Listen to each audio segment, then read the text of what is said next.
là, du coup, je reviens sur ce que je t'ai dit tout à l'heure par rapport aux difficultés de tes collaborateurs qui sont en première ligne. Et ça fait appel à des compétences qu'ils n'ont peut-être pas toujours.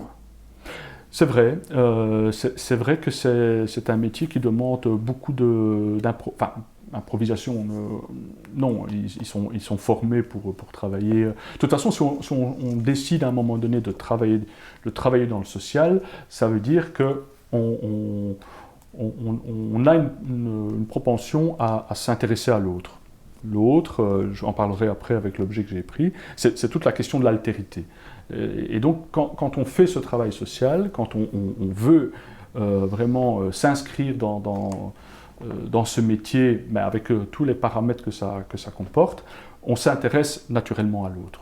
Et donc, comme on s'intéresse à l'autre, la dimension, j'ai envie de dire, de l'intersubjectivité qu'on inscrit dans la relation d'être à être, fait que il y a quelquefois des choses qu'on ne maîtrise pas, notamment de l'ordre de la maladie mentale et autres. Mais quand on a cette capacité, ou en tout cas cette volonté plutôt que cette capacité, cette volonté d'être en relation en permanence avec l'autre, dans la volonté d'aider, dans la volonté d'accompagner, je pense que là, il y a pas mal de choses qui se créent et de façon admirable, et des réussites et des résultats qui sont parfaitement vraiment remarquables. Après, effectivement, qu'avec certaines personnes, c'est beaucoup plus compliqué et quelquefois, la relation peut être pas cassée, mais en tout cas difficile à maîtriser. Mais oui, moi je suis admiratif de mes collègues en première ligne. J'ai fait ce métier avant, donc je sais je connais leurs difficultés.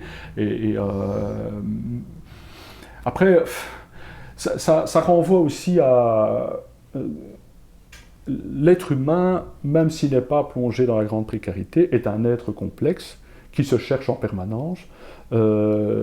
Si j'ai pris le masque ici avec moi, évidemment c'est référence au théâtre, j'en parlerai, mais c'est aussi la référence au dévoilement de l'être. Et donc le masque, c'est le dévoilement du mystère ontologique et du mystère de qui on se cherche en permanence tout le long de sa vie. Et donc on se pose des questions sur son existence, sur son appropriation au monde, sur sa relation aux autres, sa relation au monde. Et donc ces personnes, comme toutes les autres personnes de la société, ce n'est pas parce qu'elles sont à la rue ou qu'elles ont des difficultés, des difficultés sociales importantes, qu'elles n'ont pas tout ce champ symbolique important qu'elles peuvent relater. Et donc, je prends l'exemple notamment des personnes qui ont un parcours migratoire ou qui ont vécu évidemment le trauma de l'exil et qui viennent d'un autre pays avec tout ce que ça comporte comme extrême violence sur le plan psychique et qui arrivent chez nous, qui chez nous ne sont pas non plus, on peut dire, accueillis les bras ouverts. Il y a quand même une dimension générale à plutôt refuser l'accueil que l'opérationnaliser avec toutes les vertus de l'ouverture à l'autre.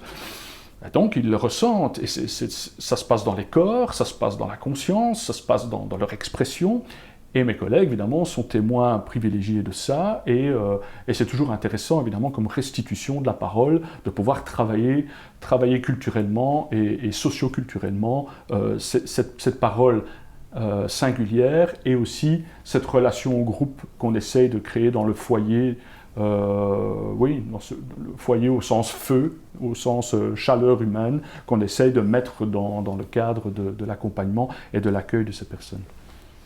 Ok. Alors, je reviens encore sur une impression personnelle. On vit cette crise sanitaire. Alors moi, il y a quelque chose qui m'a vraiment interpellé, c'est lors du premier confinement.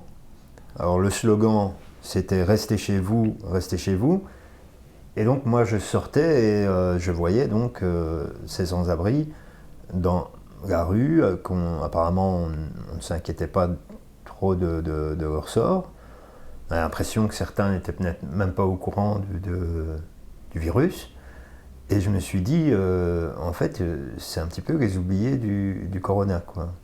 Est-ce que c'est juste une impression ou est-ce que c'est un fait? Il y a du vrai dans ce que tu dis, hein, dans le sens où...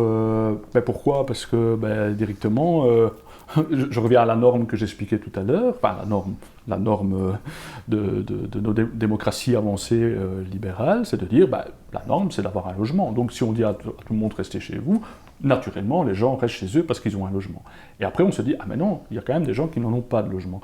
Et là, on s'est dit, heureusement, il y a des structures qui vont les prendre en charge et compagnie. Oui, sauf que les structures, elles sont limitées. Encore une fois, on est entre guillemets, des rustines sur des plébéantes et il manque de place, il manque de capacité d'accueil et autres. Et donc, on fait notre possible. Et j'ai envie de dire, même nos partenaires avec qui on travaille, chacun fait son possible pour mettre les gens à l'abri et les protéger du froid, mais pas que du froid, aussi ne pas les laisser à la rue, et qui plus est, quand arrive quelque chose que personne vraiment s'attendait, c'est-à-dire du jour au lendemain, on ferme tout, on dit aux gens, vous devez rester, et là, qu'est-ce qu'on fait? On dit aux gens, vous savez, les sans-abri, ils peuvent avoir une dérogation pour circuler, parce qu'eux, de toute façon, ils n'ont pas de chez eux, donc c'est les seuls qu'on peut laisser errer. Je connais des sans-abri qui ont eu des PV. Bon, évidemment, ils sont insolvables, donc ça n'a pas beaucoup d'intérêt de mettre un procès verbal à un sans-abri parce qu'il est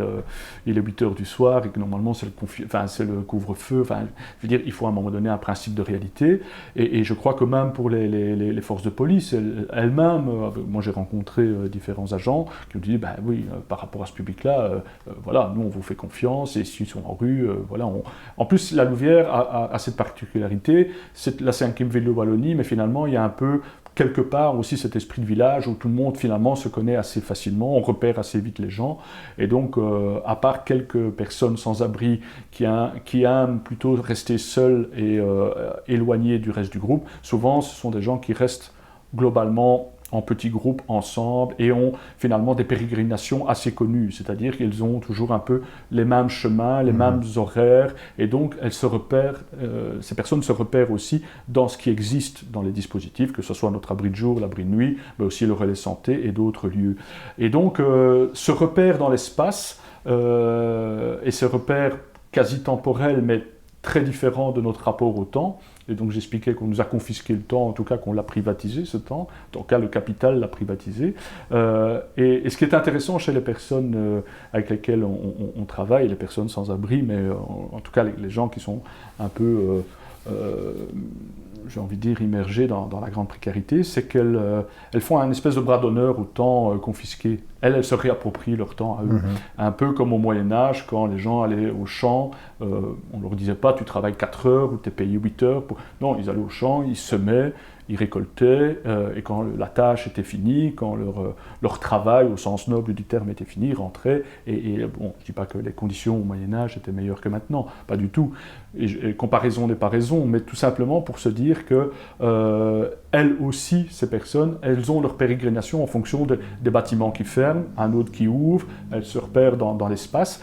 Et là, effectivement, avec le Covid, ça a mis en lumière, et ça a permis quand même à la société de se rappeler qu'il n'y a pas qu'en hiver que les personnes qui n'ont pas de toit sont là aussi, dans l'espace public, dans la société, et qu'il est important de non seulement prendre en considération le devenir de ces personnes, et ça repositionne ce que je disais tout à l'heure sur, il y a une prise de conscience politique globale,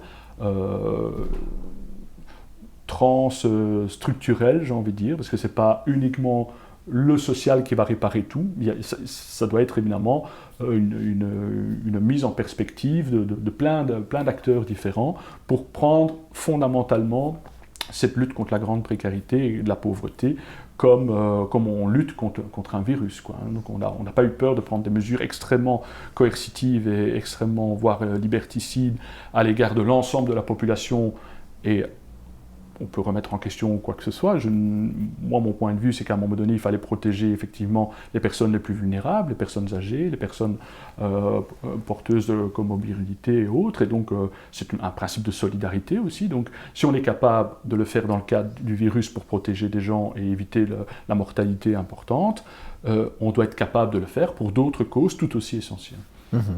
D'accord.